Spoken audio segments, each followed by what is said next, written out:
Entonces, realmente, todo lo que han visto hasta el momento nosotros, esencialmente ha sido pura biología celular. Quizás un poquito aplicada a la histología, pero muy poco realmente. Porque realmente la histología es parte de la biología celular. Entonces, podemos considerar que hoy nosotros vamos a ver esencialmente lo que habla de... Diablo. Es que no es que también tenemos que dar porque esto se empieza un poco. No, no me siento insegura. Hoy vamos a ver lo que habla de la histología como tal. ¿Ok? Entonces, lo primero que vamos a ver son los epitelios. Bien.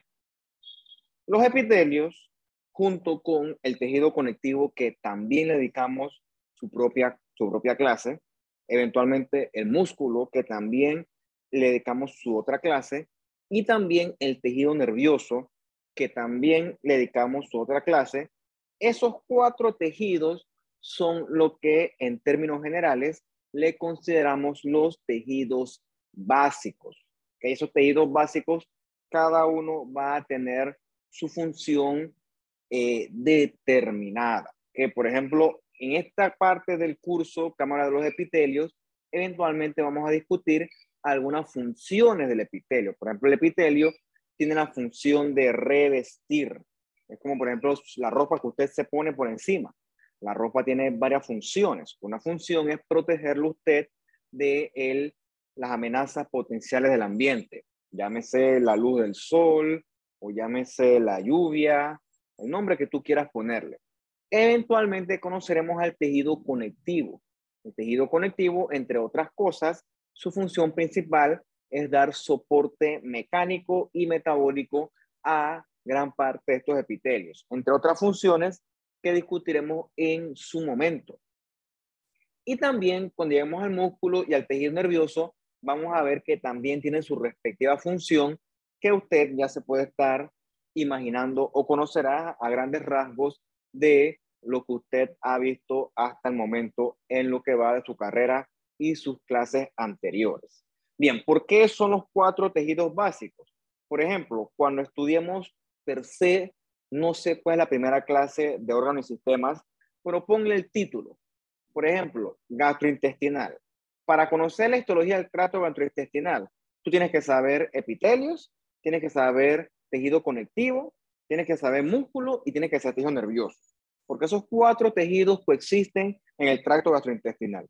Lo mismo aplica para el tracto respiratorio, urogenital. Prácticamente todos comparten en mayor o menor medida estas 4 grandes familias de tejidos. Bien. Un segundo para ver qué me escribió por acá.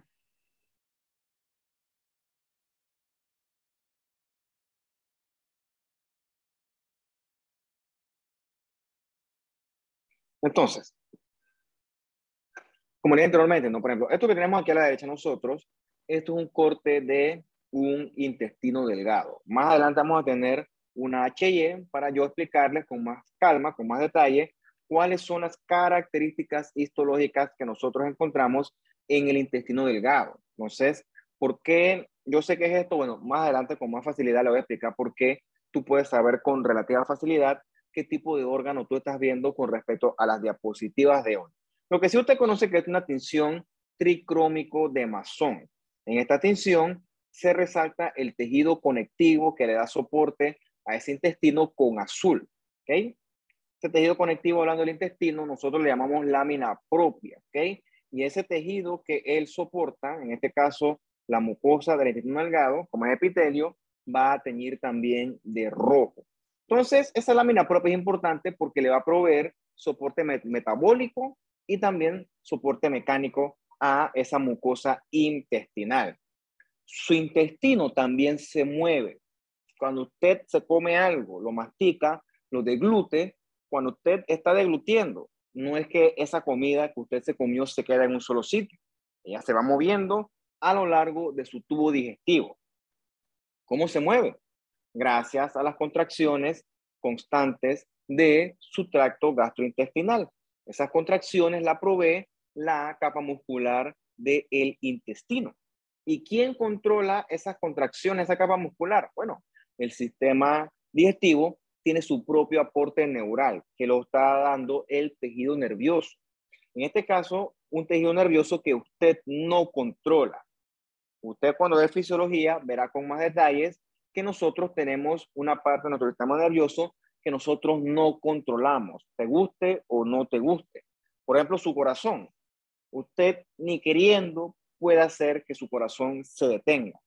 El corazón, en su momento lo estudiaremos con más calma, late de una forma rítmica, constante y coordinada.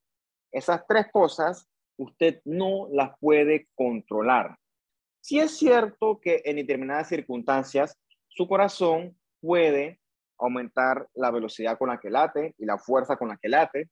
Por ejemplo, cuando usted hace ejercicio, obviamente porque sus músculos esqueléticos requieren mayor aporte sanguíneo. La forma de proveer mayor aporte sanguíneo, porque la sangre lleva oxígeno, es bombeando más sangre por minuto. ¿Cómo logras eso? Haciendo que el corazón, que la bomba, lata con más fuerza y con más velocidad. Y también cuando usted hace lo contrario, o sea, cuando usted está en reposo, o mejor dicho, cuando está durmiendo, su frecuencia cardíaca tiene que disminuir. Entonces, eso usted no lo controla. Realmente su corazón está programado de una forma automática. Lo mismo, tú no puedes hacer que tu corazón lata de forma anormal. Tú lo controlas eso, ¿ok? Entonces, esa respuesta autónoma ocurre en otras regiones del cuerpo también. Por ejemplo, tú no puedes dejar de respirar. Tú puedes comenzar a respirar más rápido o más lento, ¿ok? Lo puedes controlar hasta cierto punto, pero dejar definitivamente de respirar no puedes, porque comienzas a acumular CO2 y ese aumento de CO2, o sea, esa hipercapnia, es percibida acá arriba en tu sistema nervioso central y entonces ahí tu sistema nervioso central manda estímulos a que tú respires, te guste o no te guste, ¿ok? Eso usted lo verá con más calma en fisiología. Entonces, lo mismo ocurre cuando tú comes. Cuando tú comes, tu sistema digestivo comienza a contraerse. De manera que la comida que tú deglutes no se queda en tu estómago. Viaja por todo su intestino, en algunos sitios se absorbe y eventualmente lo que no se absorbe es excretado. Y tú no controlas absolutamente nada de eso. Entonces, en ese momento veremos quién controla esas funciones autónomas desde el punto de vista histológico. Pista, uno de los que participa en eso son las células, estas neuronas ganglionares o células ganglionares que creo que nosotros vimos cómo se veían desde el punto de vista histológico cuando veíamos la clase del núcleo, que realmente parecen unas neuronas prácticamente con ciertas diferencias, pero se encuentran entonces acá abajo, en todo lo que son estos órganos viscerales, gastrointestinal sobre todo, ¿no? Entonces, hay otro concepto importante que usted seguirá escuchando a lo largo de otras clases. Estos conceptos son qué es el parénquima y qué es el estroma. El parénquima es la parte funcional del órgano. O sea, ponte que tú agarras un órgano, ponte que tú agarras, qué sé yo, un hígado. Lo cortas, ¿ok? Y el hígado va a tener entonces células efectoras, que en este caso serían los hepatocitos. Son los que cumplen la función per se del hígado. ¿Cuál es la función del hígado? 1.400.000, que la verdad son tantas que es mejor dejarlo para su respectiva clase. Entonces los hepatocitos serán el parénquima o conformarían el parénquima del hígado. Mientras que esos hepatocitos requieren un soporte metabólico y un soporte mecánico que se lo provee un tejido conectivo, ¿ok? Entonces, ese tejido conectivo vendría a representar el estroma, ¿ok? El estroma que es como el andamiaje que le da soporte en términos generales a esos hepatocitos. Entonces, a veces se hablan indistintamente esas palabras, ¿no? Que el parénquima, ¿no? Que el estroma. Entonces, del punto de vista funcional, son distintos, ¿ok? Porque le aseguro que usted irá escuchando esas palabras en otras materias, pero para que usted sepa que no son lo mismo y que a veces se le usa erróneamente de forma indistinta. Bien, un segundito.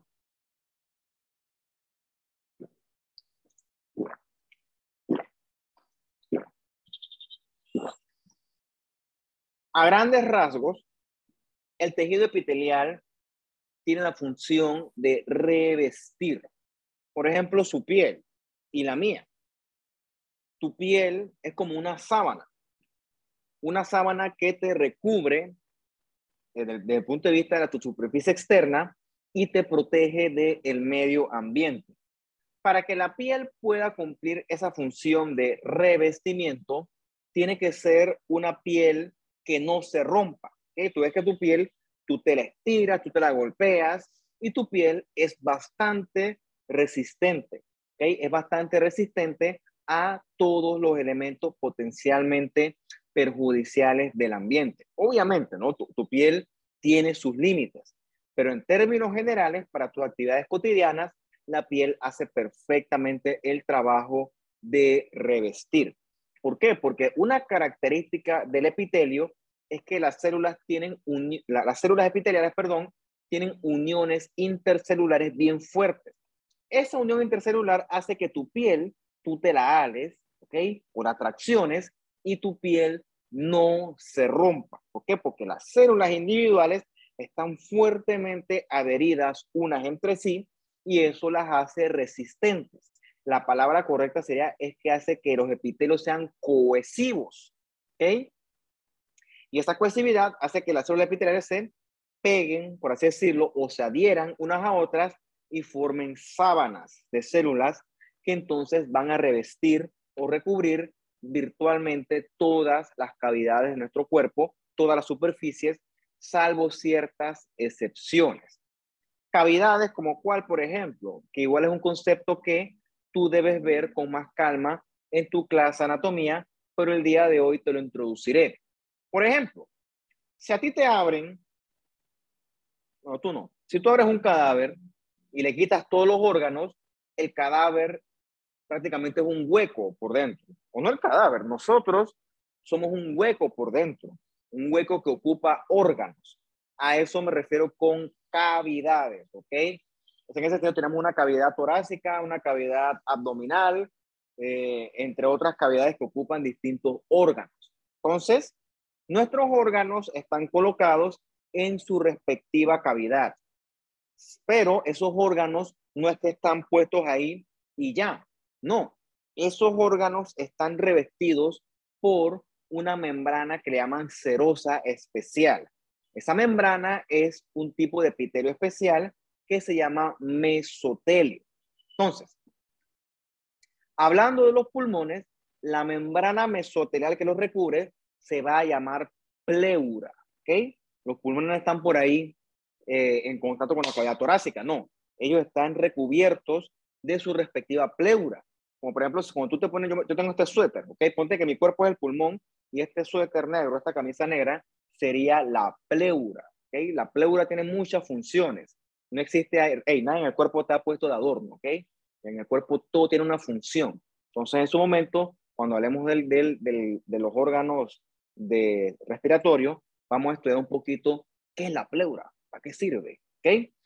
Lo mismo o algo similar ocurre con el corazón. El corazón no está puesto ahí en la cavidad torácica como tal, no.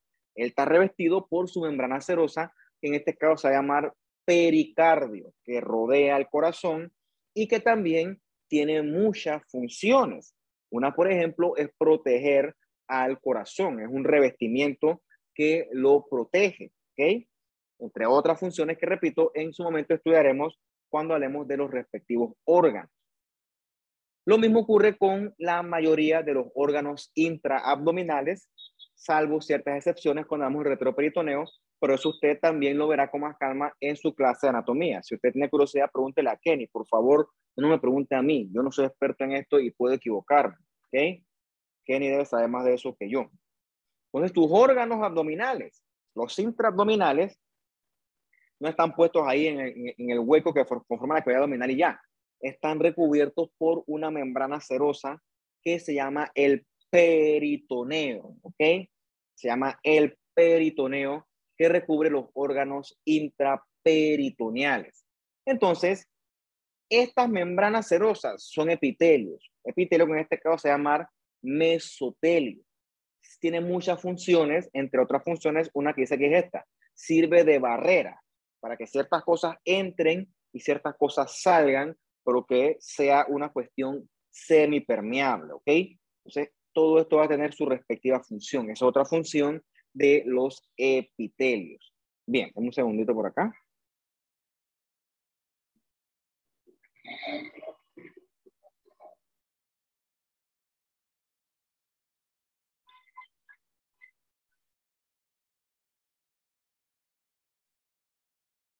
Entonces, como te dije, tu epitelio tiene muchas funciones. Por ejemplo, tapiza todo lo que entra en contacto con el medio externo. No solo lo que tú ves como con tu piel, sino, por ejemplo, tu cavidad oral, y la mía también, está recubierta de epitelio. Tu esófago y todo tu tubo gastrointestinal está recubierto de un epitelio. Acuérdate que ese epitelio también entra en contacto con elementos del ambiente. Por ejemplo, esta agua que me estoy tomando, esta agua no está estéril, ¿ok?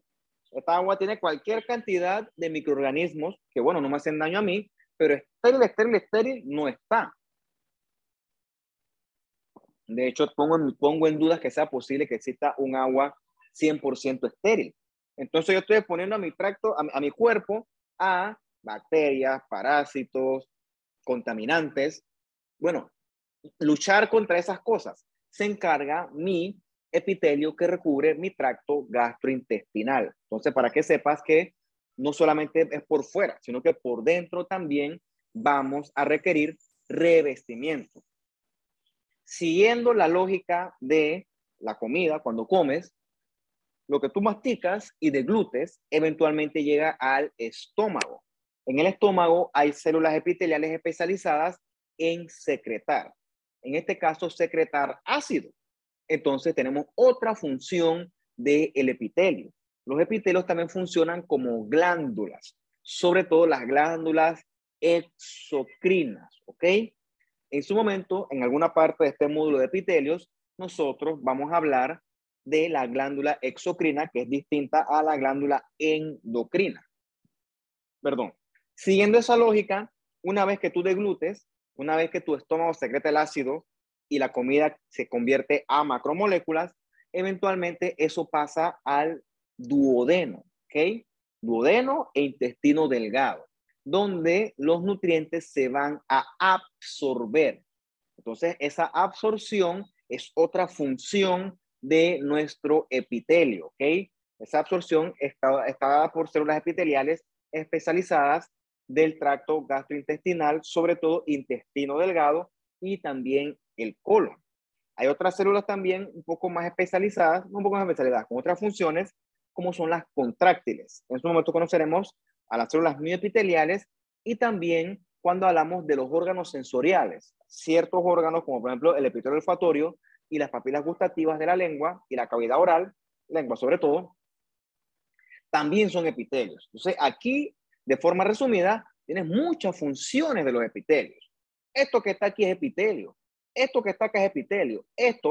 Todo esto es epitelio. Sí, yo sé que eventualmente van a decir, no, pero aquí todo se ve morado y rosado. Pues eso no es mentira. Pero estos epitelios tienen distintas formas, distintos hallazgos morfológicos. Las células son diferentes y cada una de esas diferencias le provee a la célula una distinta función, ya sea de revestimiento, de secreción, de absorción, sensorial. Iremos viendo eso cuando corresponda en su respectivo momento. Pero es para que veas que los epitelios son un tipo especial de tejido que es bastante versátil. Bien. Dame un segundito para revisar quién escribe con tanta insistencia cuando estoy trabajando y ya los atiendo a ustedes.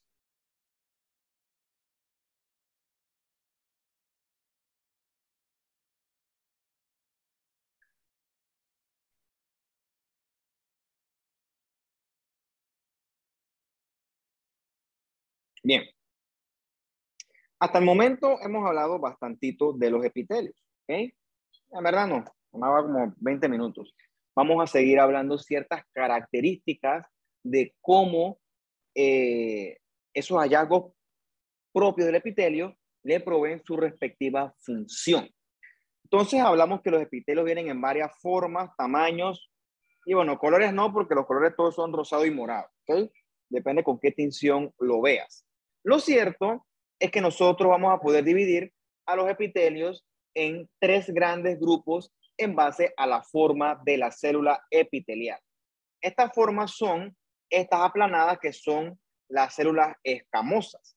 Es como, por ejemplo, cuando tú compras un pescado, un pescadito, ¿okay? Te lo llevas a tu casa, lo sacas y lo primero que tienes que hacer es quitarle las escamas, ¿ok? Entonces, esas escamas que salen, que se desprenden de él, bueno, se parecen bastante a las células estas escamosas. Son células aplanadas con bordes bien definidos que la literatura define como poligonales, o también le pueden llamar poliédricas. El otro tipo de célula epitelial es la célula cuboidal o también célula cúbica, ¿okay? Es lo mismo. Son células, como dice la palabra, cuadraditas, ¿okay?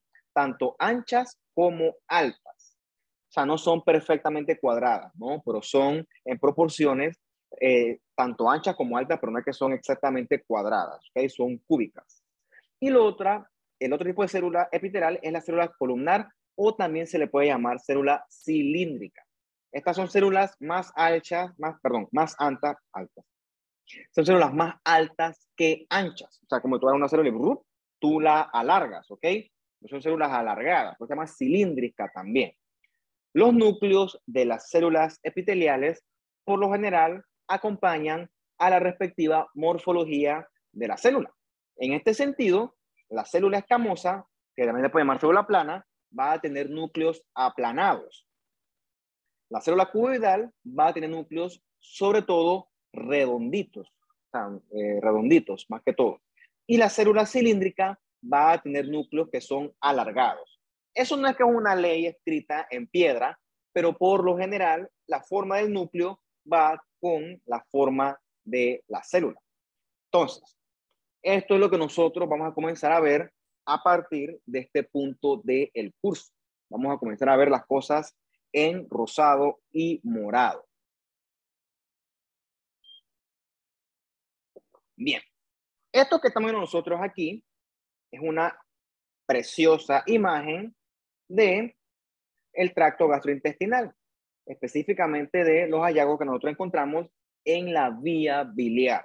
Bien, esta imagen, ¿en qué nos debemos nosotros concentrar? ¿Para qué se las puse yo? Es para que tú veas la forma de la célula. Ves que son células alargadas, ¿ok? Por eso se llaman columnares o cilíndricas. Hay una cosa aquí que enreda a veces, ¿ok? Hay núcleos que están arriba y núcleos que están abajo. Entonces, eso le da a veces cierta apariencia de estratificación. La estratificación la vamos a hablar la próxima clase. Bien, en este caso, esta estratificación de los núcleos, o sea que parecerá que hubiera muchas células, eso es porque recuerde que nosotros en histología estamos viendo algo de 3 dimensiones convertido en 2 dimensiones. Entonces, para que todo salga perfectamente alineado, el corte tiene que ser perfectamente paralelo. Y a veces no es así, a veces el corte lleva algo de tangencialidad y le da la apariencia de esto, que hay sobreposición de ciertas células. Eso se llama un artefacto de corte tangencial, y eso es perfectamente esperado de la histología y también la patología. Eso es algo que usted deberá ver con más detalle cuando dé su clase de su parte de laboratorio. Bueno, pero miren el núcleo de estas células. Es un núcleo alargadito, por lo general está orientado hacia la capa más inferior, o sea, la capa basal, pero las células son alargaditas. Entonces, tenemos un epitelio cilíndrico, clásico de la vía biliar. Entonces, ese epitelio cilíndrico reposa sobre un tejido conectivo, ¿okay? En el tracto gastrointestinal, respiratorio, entre otros, a ese tejido conectivo que le da soporte al epitelio se le llama lámina propia. Entonces, en esa lámina propia, cositas que le puedo resaltar yo hasta esta clase sin enredarlo, encontramos estas estructuras blanquitas, esta que está aquí con el cursor y esta que está acá. Esos son vasitos sanguíneos, ¿ok? En el epitelio, tú no vas a encontrar vasitos sanguíneos. Los vasitos sanguíneos, tú los encuentras en el tejido conectivo que le da soporte. Porque recuerda que el tejido conectivo subyacente, o sea, el estroma, le provee soporte metabólico también a este epitelio. Esta idea la vamos a reforzar más adelante. Bien, esto que tenemos aquí, asumo que ya usted lo ha visto en esta clase y en otros cursos anteriores. Estos son células escamosas, ¿ok? Las células escamosas, tú ves que se ven así como chatas, aplanadas. Entonces también se le puede llamar unas células planas. Son células con bordes bien definidos, son poligonales y por lo general los núcleos también se ven así aplastaditos.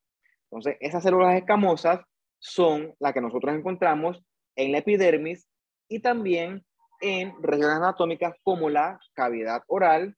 También la encontramos en tracto genital, sobre todo el femenino, todo lo que es cervix, vagina, y también en genital masculino. En ese sitio, este epitelio escamoso sirve de revestimiento. Con esta imagen, yo no te puedo decir si esto es piel o, por ejemplo, cavidad oral o esófago. ¿Por qué? Porque aquí no me permite esto ver el estrato córneo. Yo no veo aquí la queratina, que eso fue lo que me hiciera el desempate de la piel versus los otros regiones anatómicas. Entonces ves que las células están adheridas unas entre sí. Eso ocurre gracias a estas estructuras que parecen unas espinitas que van a conformar lo que veremos la próxima clase, que se le denomina en conjunto las uniones intercelulares. Ese grupo de uniones son lo que hacen que esos epitelios escamosos sean fuertes a la atracción y entonces no se rompan o no se separen las células frente a la atracción mecánica usual. Por supuesto, si el estrés es muy grande, si el estrés mecánico es muy grande, el epitelio definitivamente se puede romper. O sea, el epitelio tampoco es que es una cuestión blindada, no, tiene sus límites. Pero para el uso cotidiano, el epitelio es bastante resistente.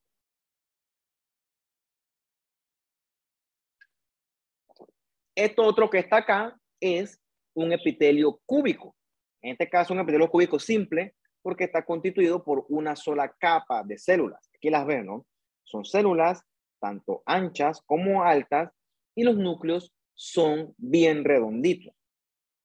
Como ya decía el grupo de ayer, esto a mí me recuerda siempre como si fuera una rosca de pan, de esa de la Navidad. O sea, para mí es igualita a una rosca de pan. Este epitelio cúbico simple, esta imagen que usted está viendo allí, esto es clásico del riñón. Esto que usted ve aquí son túbulos renales, ¿ok? Una muletilla con el bendito ok, pero no importa. No podemos ser perfectos. Eso no aspiro a la perfección. Epitelio cúbico simple. ¿Okay? Esto que usted está viendo aquí, esto es túbulos renales. Y aplica lo mismo de la imagen anterior. Esta. Carajo. Esta de aquí. ¿Ves la lámina propia o el estroma que sostiene este epitelio? Esto que está aquí es un vasito. Esto es otro vasito. Esto es otro vasito. ¿Ves los rojitos que tiene en el fondo? Esos son eritrocitos. Tú no vas a encontrar vasitos dentro del epitelio. Tú los vasitos los encuentras en el tejido conectivo que le da soporte a ese epitelio. Eso es una máxima de los epitelios, ¿ok? En los epitelios no vamos a encontrar vasos, ¿ok? Esos vasos sanguíneos los encontramos en el tejido conectivo que le da soporte a el epitelio. Bien, ¿por qué eso es importante? ¿Por qué es importante saber que el epitelio no contiene vasos? ¿Cuál es la aplicación práctica de eso? Hemos hablado en las clases anteriores de un poquito de los tumores epiteliales, ¿ok? Sobre todo los tumores malignos que son los carcinomas. Entonces, si a una persona le sale un carcinoma acá arriba en el epitelio, si eso se opera a tiempo, la consecuencia no es o no debe ser grave. De hecho, la resección quirúrgica con márgenes adecuados quiere decir que el cirujano cortó y se llevó todo el tumor, porque si es tumor aquí, eventualmente eso puede, y lo más probable es que vuelva a crecer. Si el cirujano se llevó todo el tumor, ¡fum!, lo cortó todo, eso es curativo. ¿Qué ocurre? Cuando el tumor está acá arriba no hay vasos sanguíneos. Por lo tanto, un tumor limitado al epitelio no tiene la capacidad de hacer metástasis. Cuando un tumor se limita al epitelio, cuando un carcinoma se limita al epitelio, a eso se le llama un carcinoma in situ, ¿ok? Un carcinoma in situ, que sí es un tumor maligno, pero si se le capta o se le diagnostica cuando él está limitado al epitelio, en ese momento es un estadio temprano. Si tú operas el tumor aquí, el paciente virtualmente está curado, porque recuerda, el tumor se limita acá arriba a la capa epitelial. Un carcinoma será en este caso in situ. ¿Cuál es el problema? Si el tumor tú le das chance, el tumor crece y se expande y se extiende. Y entonces el tumor penetra y se cuela hacia el tejido conectivo que subyace ese epitelio. En ese momento, a ese carcinoma se le llama un carcinoma invasor o también se le puede llamar un carcinoma infiltrante. ¿Okay? Son términos que para fines prácticos son lo mismo. ¿Por qué no es lo mismo ya que el ejemplo anterior? Porque recuerda que acá abajo en el tejido conectivo hay vasos sanguíneos. Entonces, una vez que el tumor invade, ese tumor, este carcinoma invasor, ya puede entrar en contacto con los vasos sanguíneos y entonces se cuela él por sus mecanismos patológicos, se cuelga a los vasos sanguíneos y allí, ¡boom!, se va. Entonces, el tumor puede viajar de un lado a otro y entonces se correspondería esto ahora a una metástasis, ¿ok? Se transforma a él entonces en un carcinoma metastásico. Esa es la diferencia fundamental en por qué un carcinoma in situ tiene un pronóstico mucho más favorable que un carcinoma invasor, ¿ok? El carcinoma invasor tiene la capacidad de entrar en contacto con los vasos y ¡pum!, colarse y hacer metástasis, mientras que si el carcinoma in situ es acá arriba, eso es imposible. ¿Por qué? Porque el epitelio, desde el punto de vista histológico, no tiene vasos sanguíneos. Esa es la importancia de saber esto. O sea, ambos son carcinomas, pero un carcinoma in situ jamás es lo mismo que un carcinoma invasor. Desde el punto de vista pronóstico, el comportamiento biológico de un invasor es mucho más desfavorable. O dicho de otras formas, al paciente fijo le va a ir peor. Entonces, la gracia de todo esto es que nosotros captemos el carcinoma mientras se limita acá arriba. ¿Ok? Dale chance. No, si le da chance el tipo se mete acá abajo y entonces la cosa cambia. Lo importante del tumor, el que sea, epitelial, lo que sea, es captarlo, es posible en estadios tempranos. En estadios tempranos al paciente le va bien, pero cuando entonces ya él se mete e invade, entonces ya el asunto pues ya es otra cosa, ¿ok? Esa es la importancia de conocer la histología. O sea, es más que todas las tonterías que yo hablo. O sea, esto tiene una aplicación lógica si tú entiendes lo que estás haciendo. Bien.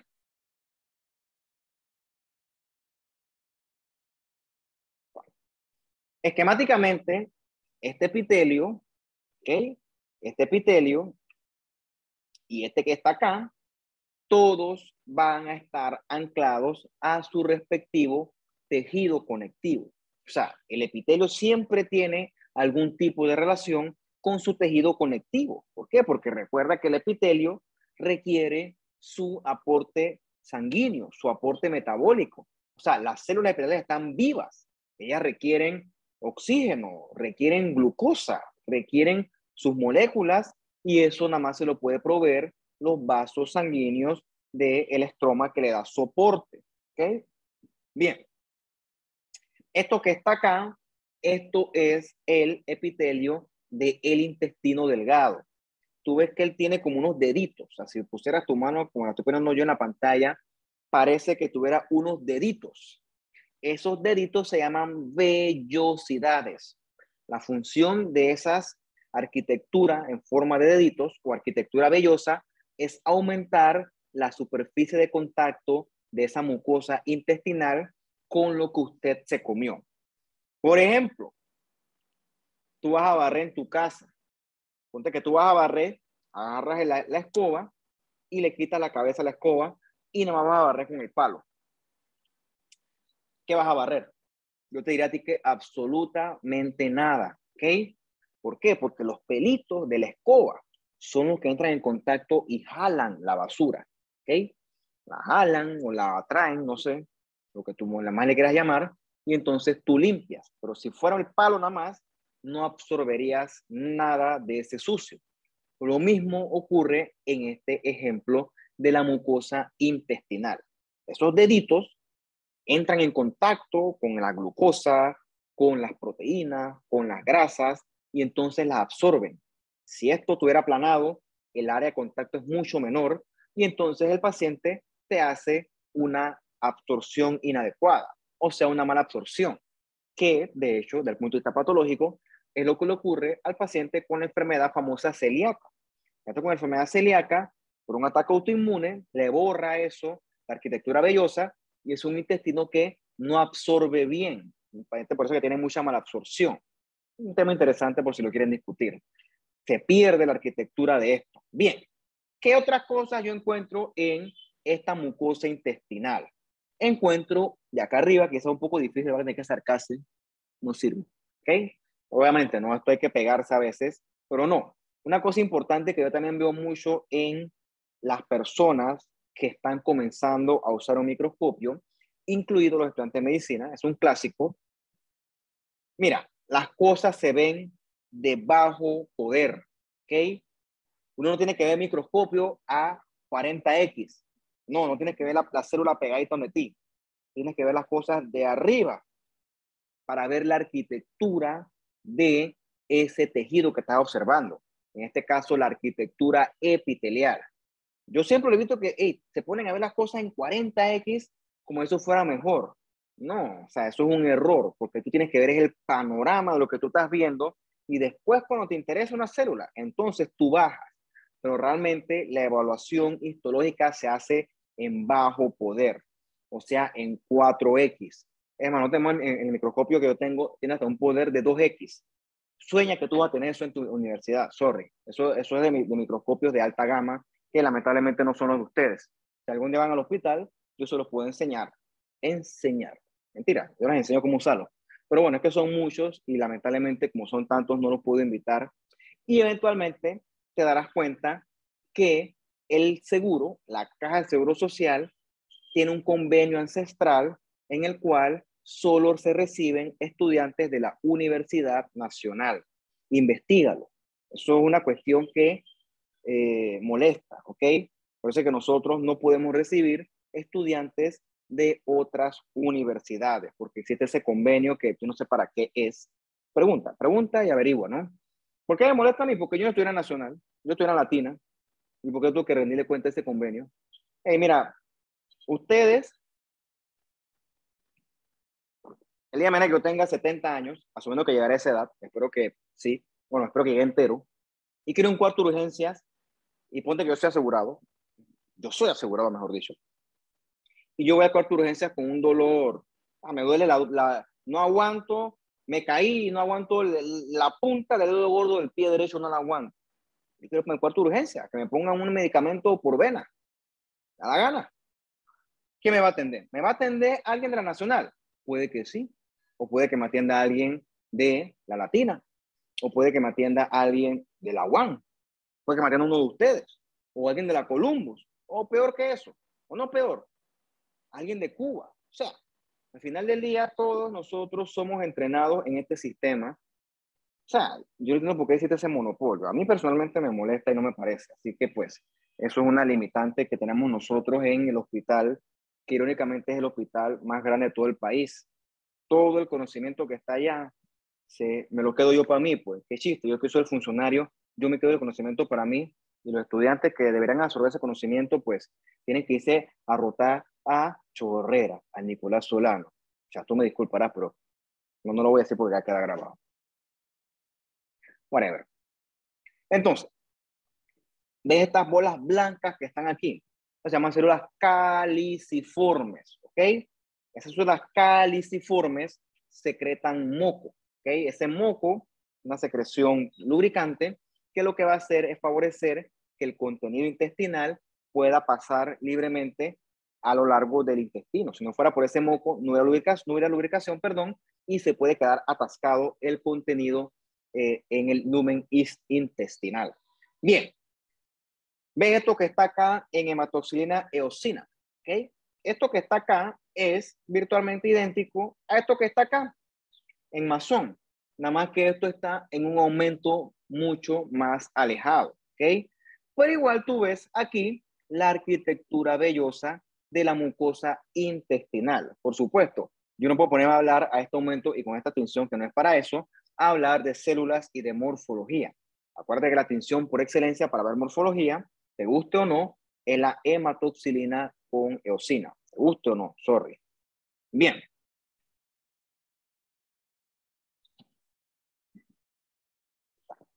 Los epitelios, sobre todo los epitelios escamosos, son epitelios que, como yo he dicho varias veces, tienen que ser resistentes a la tracción mecánica.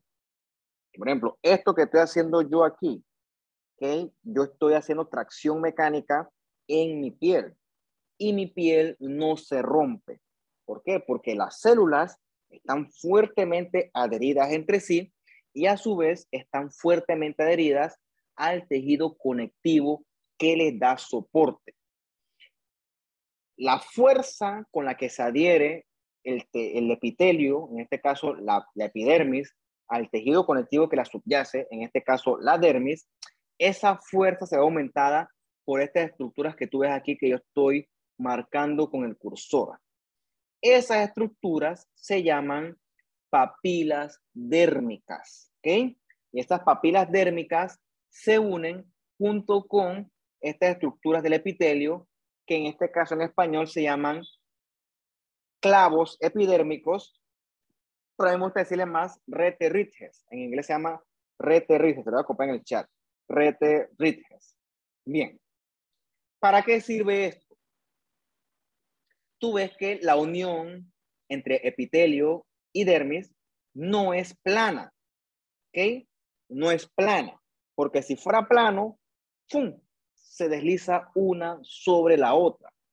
Como por ejemplo, cuando tú andas con unos zapatos con la suela gastada agarra menos.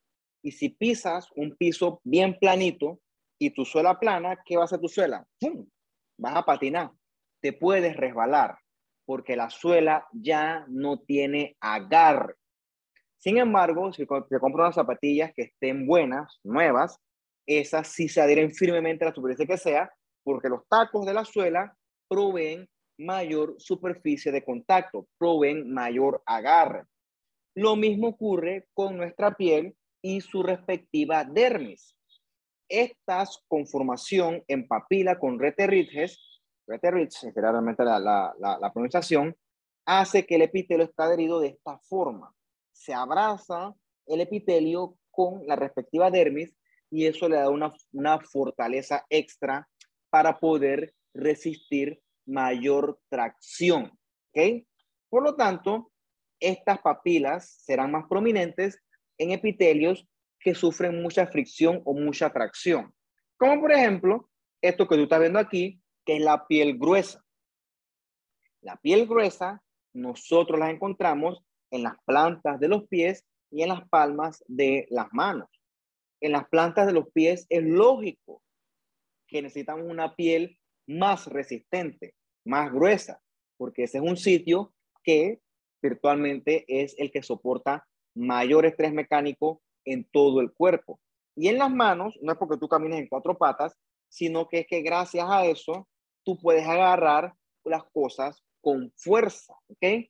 Si no fuera por esta conformación de piel gruesa con papilas bien prominentes, las cosas que tú agarras, una de dos, o se te resbalan o tú no soportarías tanto estrés mecánico y las sueltas porque tu piel fuera muy débil.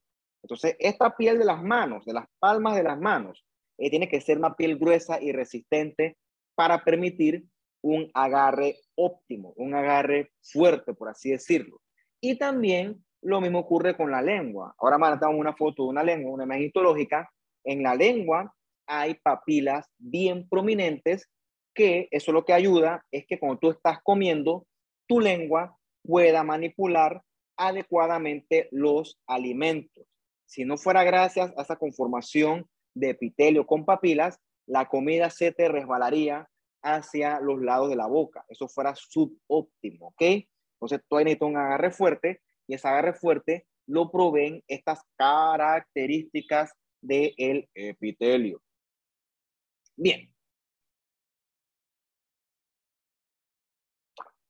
Esto que tú ves acá es esencialmente lo mismo que está acá, pero con mayor aumento y con menos calidad, ¿ok? Una imagen, pues, no es la mejor, pero se las pongo yo porque es la que tiene las leyendas, ¿ok? A mí una cosa que a mí sí me da pereza y no he hecho hasta ahora y no quiero hacer es colocar leyendas. Lo siento.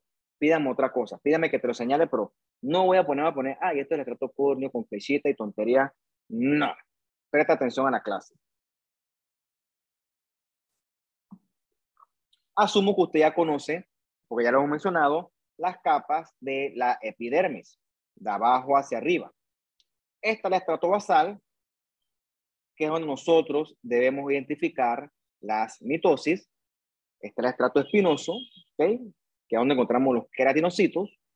Este es el estrato granular, recuerda, no granuloso, granuloso, granulosa, eso está en el ovario, que es donde los queratinocitos se llenan de unos gránulos que se llaman de queratohialina. Esos gránulos tienen, entre otras cosas, bastantes lípidos. Esos lípidos es lo que hacen que tu piel sea impermeable.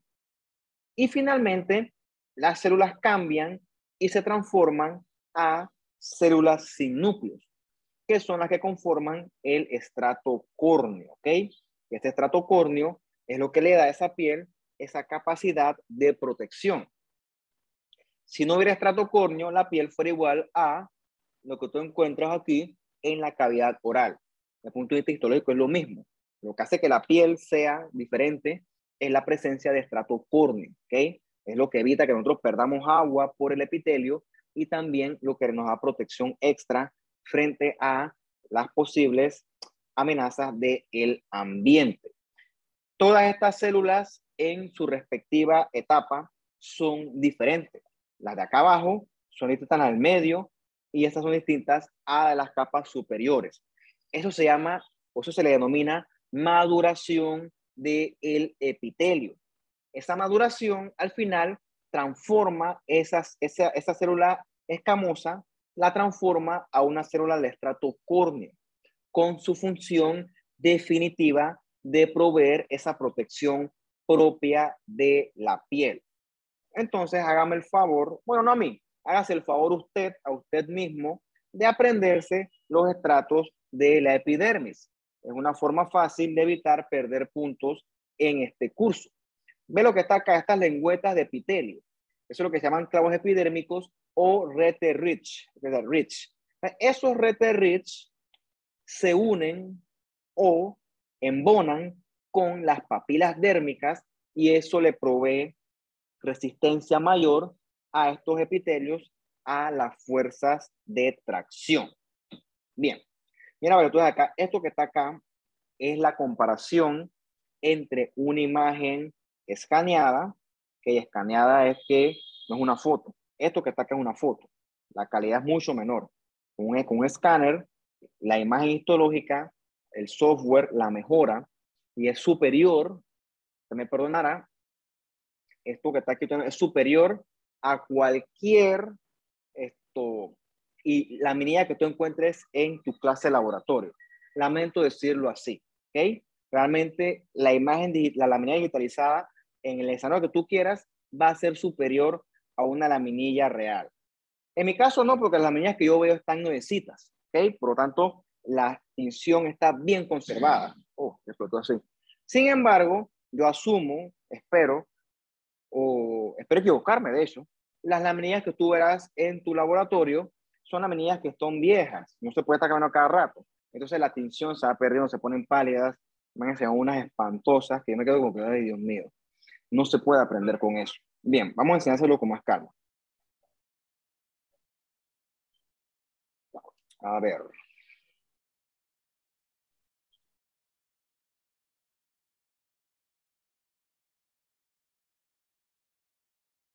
Vamos a ir con calma la lengua, para que tú veas cómo se usa este Histology Guide. Pues sería tracto gastrointestinal. Tongue. Bien. Esta herramienta que yo les dije que existe, esto es como tener un microscopio virtual. O sea que tú deberías pasar horas y horas y horas jugando con esto. ¿Okay? Esto es lo máximo. Cuando yo estudié estas cosas no existían. Es lo bonito del detalle. Entonces, esto que les digo yo, esto es bajo poder. Entonces, nosotros para evaluar, poco a poco vamos bajando más y hacemos zoom. Entonces, ves el detalle que se conserva en la imagen. ¿Okay? ¿Ves cómo se ve bonito la hematoxilina y la eosina? O en lenguaje coloquial, ves cómo se ve bonito lo morado y lo rosado. Bien, esto que estamos viendo aquí es un epitelio tipo escamoso, estratificado, no queratinizante. ¿Quieres ver las células? Vamos a verlas. Nos agachamos más y ves que son células escamosas, como las que hemos visto a lo largo de esta clase, aplanaditas y con bordes relativamente bien definidos. Pero como te dije, uno no evalúa tan de cerca, uno evalúa es arquitectura, que es lo que nosotros queremos ver, bueno, que lo que les quiero enseñar con esta imagen. Importante, ves que no hay queratina, ¿ok? No hay estrato córneo. Eso es una diferencia fundamental entre el epitelio de la epidermis y el resto de los epitelios escamosos estratificados. Bien, esta lengua tiene estas papilas que se unen con estos reterrich porque la lengua necesita soportar la tracción mecánica de la comida cuando usted está comiendo. Si no fuera por esta capacidad del epitelio, no hubiera tanto agarre. Eventualmente nosotros conoceremos otras estructuras bien curiositas de la lengua, que son estas bolitas que están aquí. Parecen como unas cebollitas, ¿ok? Estas cebollitas que tú ves allí, vamos a ponerlas más de cerca para ver las cebollitas. Estas cebollitas tan curiosas se llama botón gustativo, ¿ok? Gracias a estas cebollitas es que usted puede percibir los distintos sabores. Estas células modificadas epiteliales están ancladas a raíces nerviosas que detectan y codifican los distintos tipos de sabores. En esta lengua tú también encontrarás estas estructuras que ves acá abajo. Esas estructuras son glándulas, ¿ok? En este caso, glándulas de tipo mucoso, porque la cavidad oral necesita su aporte de secreción. Entonces, la secreción se la proveen estas glandulitas. Las glandulitas también son epitelio. Si quieres bajar, esencialmente es un epitelio tipo de cúbico a cilíndrico, ¿ok? Veremos a lo largo de la clase que hay ciertas glándulas que por su función no cumplen estrictamente el paradigma de cúbico y de cilíndrico, sino que están intermedias. Entonces, iremos viendo que sobre todo con las glándulas salivares hay cierta variación y tú entras como en el medio. Es una célula que es de cúbica a cilíndrica, no pasa nada. O sea, eso es perfectamente aplicable. ¿Qué más nosotros encontramos en esta lengua? Que es característico e único de la lengua. Esta disposición de epitelio escamoso, junto con este vientre que está acá abajo, todo eso que yo estoy señalando con el cursor, todo eso es músculo estriado, en este caso músculo que es voluntario. Ese vientre de músculo, esa masa de músculo, es lo que permite que usted pueda mover su lengua libremente. ¿Ok? Hoy no vamos a entrar en detalle de la histología del músculo, pero todo esto que usted está viendo aquí es músculo. Cuando demos la clase de músculo, regrese acá y va a ver o se va a notar que usted lo va a ver con ojos diferentes, ¿ok? Por el momento no quiero saltar hasta allá porque pues hay mucho que hablar al respecto. Vamos a centrarnos en los epitelios hoy, pero esta disposición, este combo, por así decirlo, epitelio escamoso no estratificado, junto a glándulas, mucosas y también hay unas serosas por ahí metidas y esa masa de músculo estriado. Eso es característico de la histología de la lengua. ¿Ok? Poco a poco usted irá integrando y lo irá viendo con más capacidad, con más facilidad. Usted va a aprender a ver. Por eso existe esto. ¿Okay? Usted, si tiene dudas, paséase aquí horas, pase horas con esto. Ni me necesita ni siquiera a mí. Tiene acá la leyenda, ¿ok? Acá la leyenda le explica prácticamente todo lo que le estoy diciendo, obviamente con más detalle. Mira tú, yo quiero buscar los botones gustativos, que son los taste buds. ¿Pero cuál será? Oye, nada más dale clic. Y él te lleva ahí, ¿lo ves? Yo quiero ver el músculo esquelético estriado de la lengua. Aprieta, clic. Y él te lleva ahí. Entonces, la verdad es que con estos recursos tecnológicos, por eso es que yo los trato fuerte, porque yo siento que aquí tenemos el recurso, no hay excusa para no saber. La excusa muy poca excusa que tú me digas me va a convencer al respecto. Así que yo los exhorto que se organicen y en su tiempo libre utilicen esa herramienta. Los exhorto, más no los obligo. Profe, Porque, disculpe, dime, ¿podría repetir cuál es la herramienta o mandar el link, por favor? oye, el Histology Guide, algo pételo en el chat. Se lo agradecería. Dale, Histology Guide. Lo he hecho ya antes, pero bueno. Histology Guide. Bien. Habiendo dicho eso, ya viste otro ejemplo de otro tipo de epitelio escamoso. Bien. Dame un segundo, vamos a tomar aquí unos 2 minutos y ya sigo con ustedes.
Ok, sigamos entonces. Bien, un concepto importante que puede causar cierta confusión es el tema este de la polaridad de las células epiteliales. Bien, ¿a qué se refiere eso? Imagínese que usted es una célula epitelial. Usted tiene una cabeza, tiene un tronco, tiene una parte de su tórax, su abdomen y tiene unas piernas. Entonces usted se compra unos zapatos. Los zapatos no te los vas a poner en la cabeza. Se compra una gorra. La gorra no te la vas a poner en los pies. Te compras unos pantalones, no te los vas a poner en los brazos. ¿Ok? ¿Qué significa esto? Así como usted tiene sus respectivos compartimientos donde va cada cosa, la gorra va en la cabeza, los pantalones van en las piernas, los zapatos van en los pies. Lo mismo ocurre con ciertas células epiteliales, sobre todo las cilíndricas. Hay estructuras que van en el ápice, o sea, en el polo apical, que es lo que está acá señalado por el cursor, y hay estructuras que van hacia la base, o sea, hacia el polo basal. Y estas células se anclan unas con otras y también forman un dominio o una superficie lateral. Entonces, en definitiva, se llama esto la superficie basolateral. Entonces, las estructuras del ápice deben mantenerse en el ápice y las estructuras de la base y la parte lateral deben mantenerse en su respectivo compartimiento. Tener esa polaridad es lo que le permite a la célula epitelial desempeñar su respectiva función. Una característica esperada cuando una célula epitelial se transforma hacia algo neoplásico, o sea, hacia algo maligno, es la pérdida de la polaridad. ¿Ok? Se pierde esta estructura y la célula también va a perder su función. Entonces, mantener la polaridad es de epitelios con función conservada. Cuando se pierde la polaridad, entonces el epitelio se ha transformado, ya no va a tener su función. Esto vamos a hablar con más calma, lo que son los cilios, las microvellosidades, etcétera, la próxima clase. Vamos a centrarnos hoy nosotros en el polo basal, en el compartimiento basal. Todos nuestros epitelios, sin excepción, todos van a tener su respectiva membrana basal que los va a anclar a su respectivo tejido conectivo que le va a proveer soporte. Bien, esta membrana basal divide el compartimiento de epitelios del compartimiento de tejido conectivo. No solamente es un límite, en esta membrana basal va a haber muchas moléculas que van a funcionar como una barrera que va a permitir que ciertas cosas pasen y ciertas cosas no. Si tú quisieras ver estas moléculas de la membrana basal, se pueden ver al microscopio, porque gran parte de estas moléculas son glucoproteínas, o sea que tienen una parte de azúcar. Por lo tanto, pueden ser vistas con tinciones como el PAS. En este caso, la PAS diastasa. ¿Okay? Después se buscan con calma o preguntan en su clase de laboratorio qué es una tinción de PAS diastasa, porque es diferente al PAS. Eso lo prefiero dejarlo para la clase de laboratorio. Bien. ¿Qué tenemos aquí? Bueno, si no lo sabes, te lo voy a explicar. Es un epitelio escamoso estratificado con queratina. O sea, esto es una piel. ¿Ok? Ves que lamentablemente el detalle que provee el PAS es inferior al detalle que provee el HIE con respecto a la morfología de la célula. Pero sin embargo, el PAS diastasa te va a teñir de un rojito bien atractivo, bien bonito, bien fácil de ver. O sea, te va a proveer contraste para que tú puedas resaltar y evaluar la integridad de esa membrana basal. Esa PAS diastasa va a teñir las moléculas o gran parte de las moléculas de esa membrana basal del epitelio de la piel, o sea, de la epidermis. Bien. Esencialmente, esa membrana basal va a tener dos componentes. El que está adherido al epitelio va a ser la lámina basal, y más profundo vamos a encontrar la lámina reticular. Cada uno de esos compartimientos está constituido de muchas macromoléculas a su vez. Vamos a estudiar entonces en este punto las moléculas de la lámina basal. En esta lámina basal encontramos muchos tipos de colágenos. El colágeno, yo asumo que usted lo habrá escuchado porque hablan del colágeno como si fuera la molécula de la gente joven tiene colágeno. El colágeno es la principal molécula o es una proteína, bien grande por cierto, que constituye el tejido conectivo. Esencialmente el tejido conectivo es puro colágeno, ¿ok? Ese colágeno es el que le provee la masa a los tejidos, provee bastante volumen.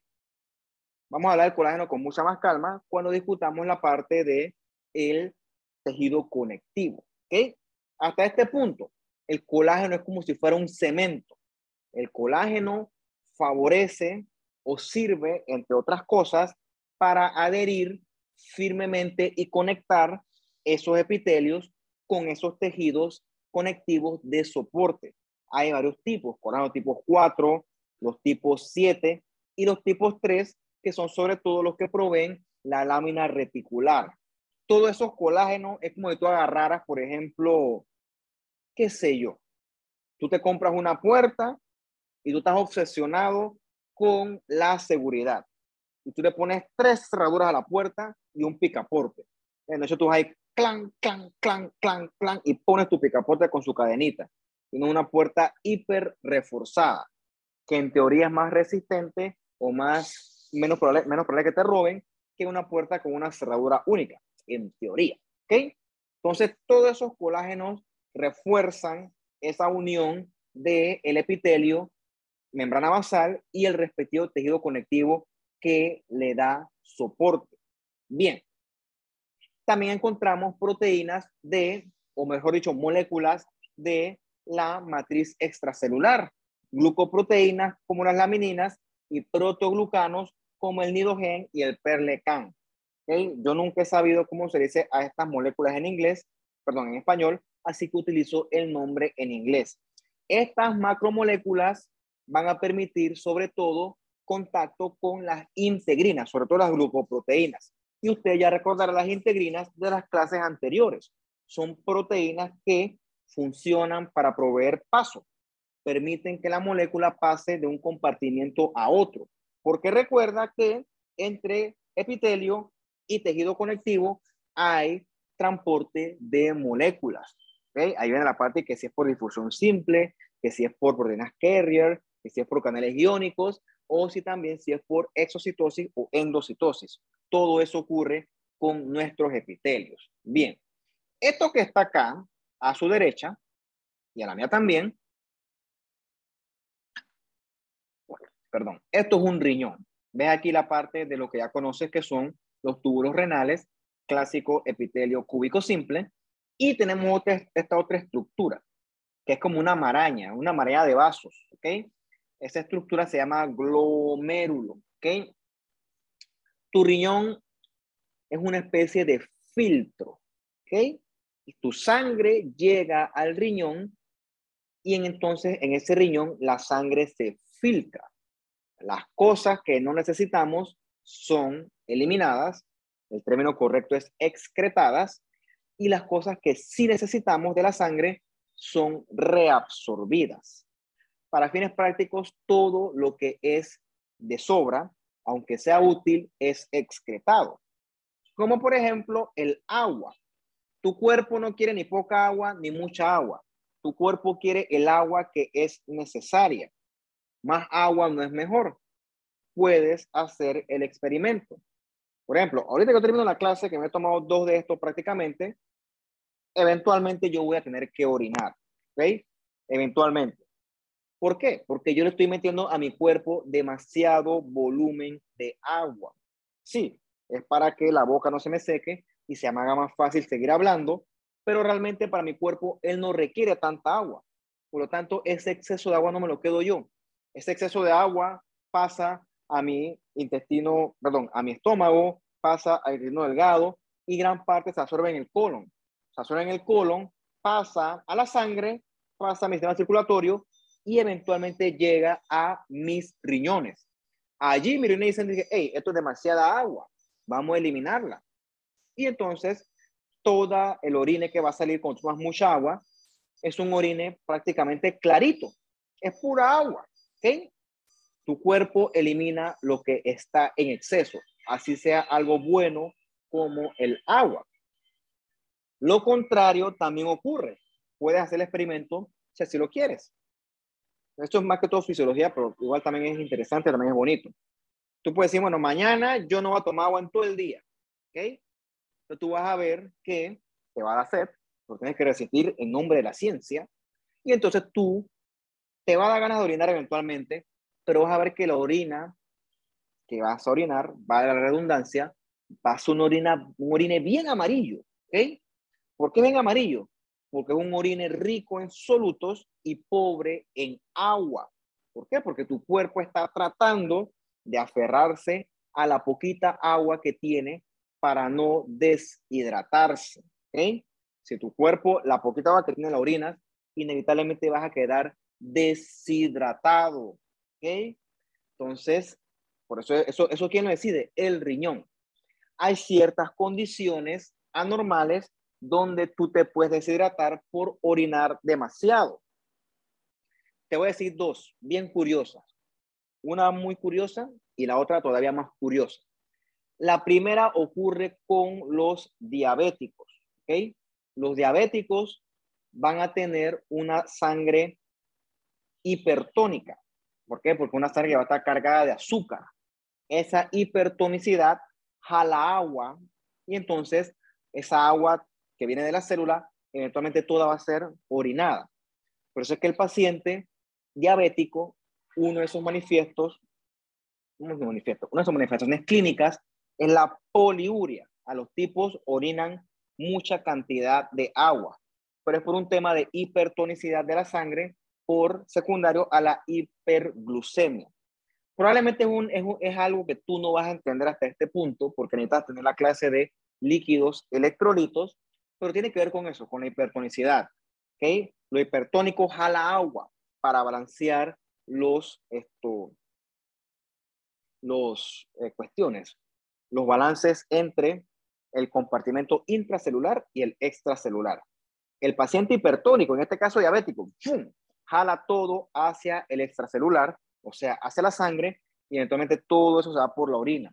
Entonces que ese paciente va a tener mucha pérdida de agua por la orina, va a tener poliuria y también le va a dar mucha sed, porque el tipo está deshidratado. Entonces va a tener también una cosa que se llama polidipsia. El tipo toma mucha agua, y el paciente toma demasiada agua. Esas son dos P importantes de la diabetes, la poliuria y la polidipsia. ¿Ok? Curiosidad para ustedes, ¿por qué se llama diabetes mellitus? ¿De dónde viene esa palabra tan curiosa? ¿Qué otras condiciones usted orina demasiado? ¿Ok? Fácil. Cuando te vayas de fiesta el Viernes Santo porque no quisiste dar la clase. ¿Ok? Cuando te vayas y compras, qué sé yo, si te gusta la cerveza, vas a comprar como 2 cajas de pinta por cabeza. O si te gusta lo fuerte, te vas a echar una botella entera de seco.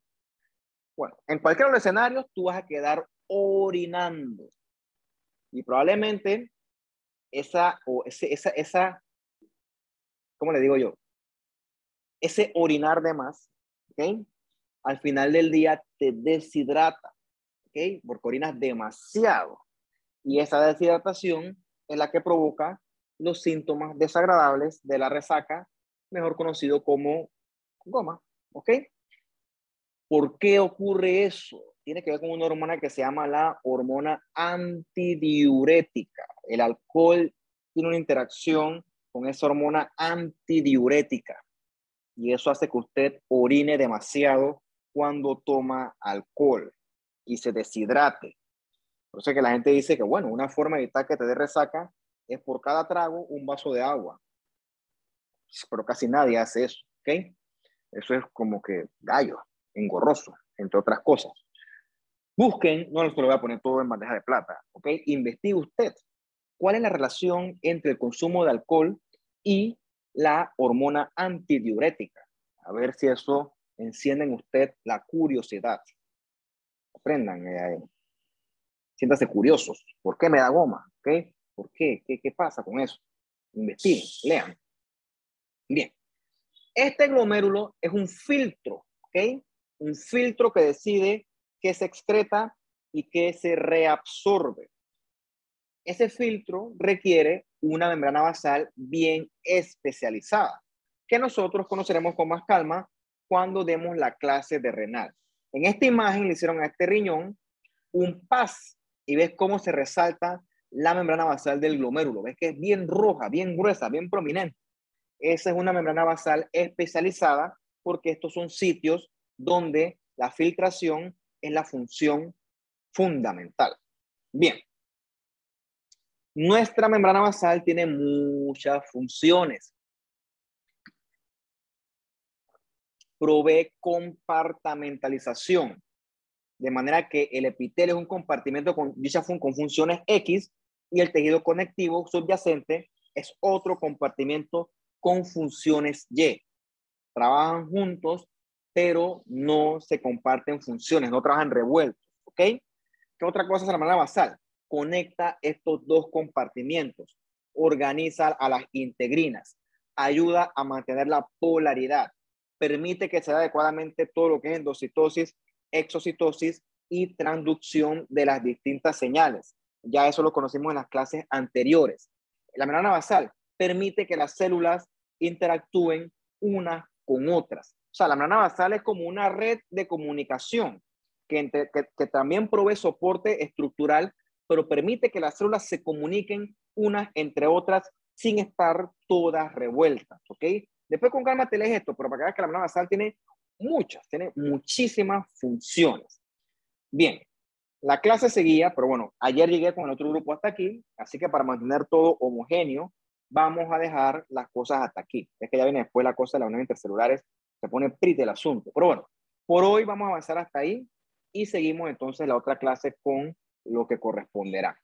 Bien, muchachos, ¿tienen ustedes dudas, preguntas, comentarios hasta este punto?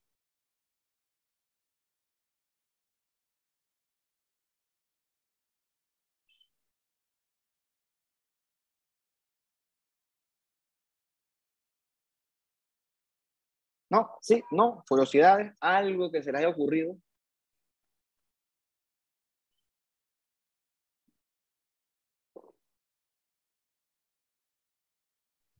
Bueno, Profe, si no es... tengo una pregunta, Dale, pues. pero no sé si, bueno, ¿es Dale, no posible importa. encontrar estrato espinoso en otros tipos de tejidos que no sea en la piel?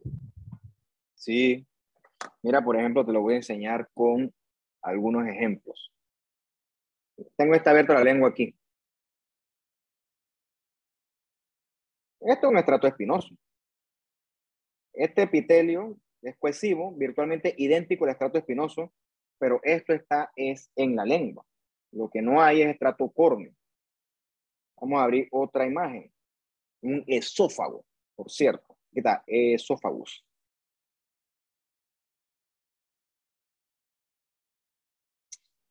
Ah, caray.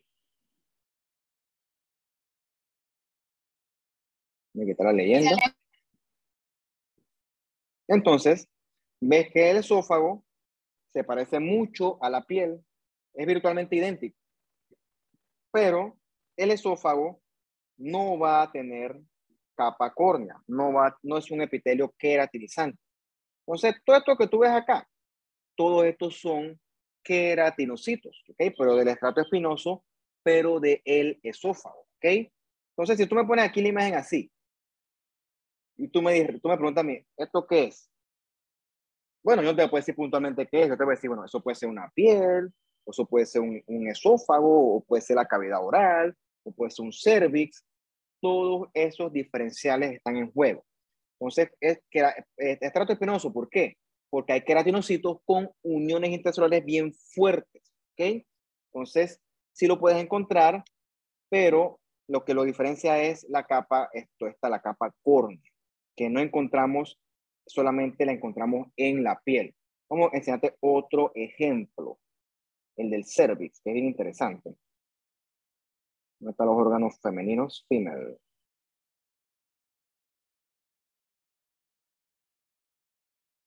Aquí.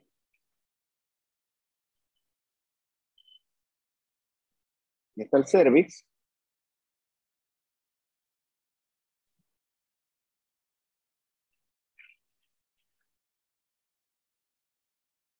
Y ves el epitelio, es otro epitelio escamoso. ¿Ok? Se ve más blanco porque por lo general esas células del cervix, las escamosas, tienen mucho glucógeno. Pero fuera de eso, es bastante parecido al esófago, a la epidermis si le quitas el córneo, a la cavidad oral, son virtualmente idénticos. ¿Por qué? Porque todos son epitelios escamosos. Todos tienen la misma función. ¿Ok? La función es revestir esos órganos. Aquí está, ¿no ves? Stratified squamous non-keratinized epithelium. Tiene mucho storage of glycogen, mucho almacenaje de glucógeno en las capas medias y superficiales. Eso para que veas que pues yo no es que invento las cosas, realmente tiene la leyenda aquí. Sí, sí encontramos, la verdad que preferimos el término estrato espinoso para la epidermis, pero también aplicaría para los otros sitios donde nosotros encontramos epitelios escamosos estratificados, no necesariamente la piel. Vale, ¿qué más? Listo, gracias, profe. ¿Qué más? Profe, yo tengo una pregunta. Sí. De las vellosidades, o sea, como que no las ubiqué bien, si puedes poner la imagen nuevamente y como, o sea, decir dónde está, es que no, o sea, como que no lo Vamos capté para allá, bien. vamos para allá, vamos para allá, vamos para allá. Pero no con una imagen, vamos con la minilla. Es más pretty. Small intestine.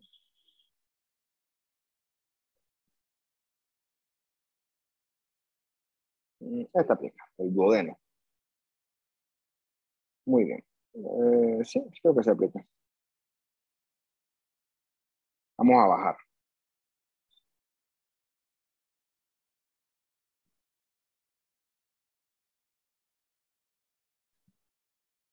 ¿Ves la mucosa del duodeno? ¿Ves estos deditos? Esto que está con el cursor aquí. Aquí hay otra. Aquí hay otra. ¿Ves que no está aplanada la mucosa? ¿Ves que tiene como unos deditos así? En este caso, pues están al revés. ¿Ves que tú ves estos deditos así? Esos Ajá. deditos son las vellosidades. Son como si fueran como las cerdas del cepillo o de la escoba. Eso permite mayor superficie de contacto con el contenido intestinal, que en este caso es lo que tú y yo comemos de la dieta.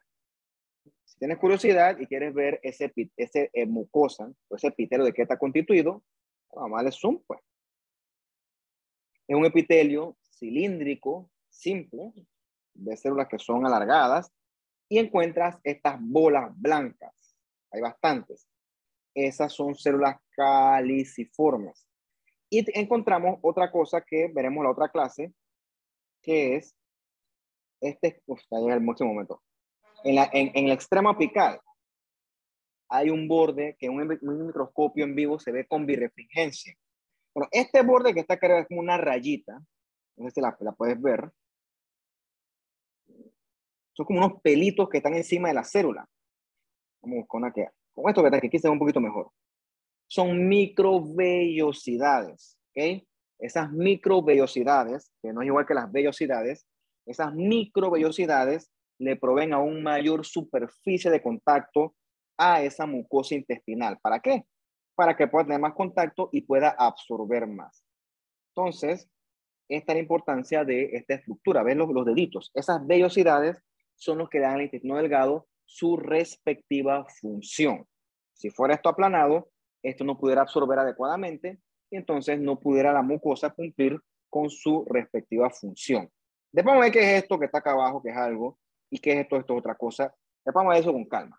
Pero hoy apréndanse por lo menos las vellosidades de la mucosa del intestino delgado.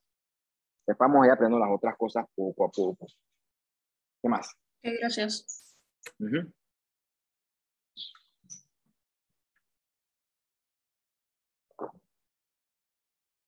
¿Qué más? ¿Qué más? ¿Qué más? ¿Qué más? ¿Qué más?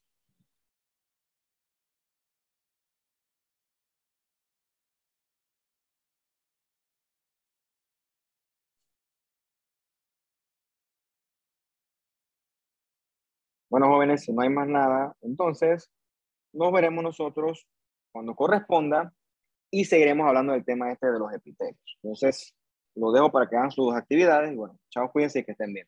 Hasta luego. Profe, Dime, dime. disculpe, ¿el próximo quiz desde qué capítulo hasta qué capítulo es? Núcleo y... ¿Y qué era? Y ciclo celular. Núcleo y ciclo celular. Ah, ok. Gracias. Vale, pues. Ok, hasta luego.